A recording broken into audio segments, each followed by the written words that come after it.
আসসালামু আলাইকুম।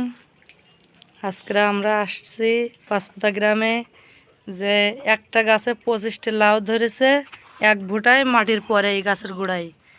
আপনাদের দেখানোর জন্য লাউ গাছটি আপনাদের ভিডিও করে দেখাচ্ছি, দেখেন।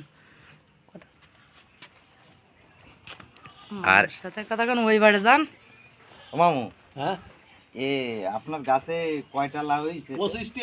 25টে লাউ, আল্লাহর অশেষ রহমত। যাক, আল্লাহর রহমতে খুব ভালো। হ্যাঁ, আর এরকম যেন কিছু দৃশ্য 25টে পাবলিককে, লাউ হয়েছে। মানুষকে দেখাই দেই। এটা হ্যাঁ, আর আল্লাহর কুদরত, আল্লাহর কুদরত, আল্লাহর কুদরত। আসলে এই লাউ গাছটা কিন্তু দূরেতে বা দূরান্তরেতে মানুষ আসতেছে, এসে কিন্তু ভিডিও করে নিয়ে যাচ্ছে এই লাউ গাছটা। এই লাউ গাছ কিন্তু এখন আপাতত ভাইরাল। এই লাউ গাছটি এমন কোনো জেলা নেই যে সেখান থেকে মানুষ আসতেছে না দেখতে, বা এমন কোনো লোক নেই যে হলো এসে এই লাউ গাছ ভিডিও করতেছে না। দেখেন 25টি লাউ এই গাছে। যাকে ওইভাবে নিয়ে যাও।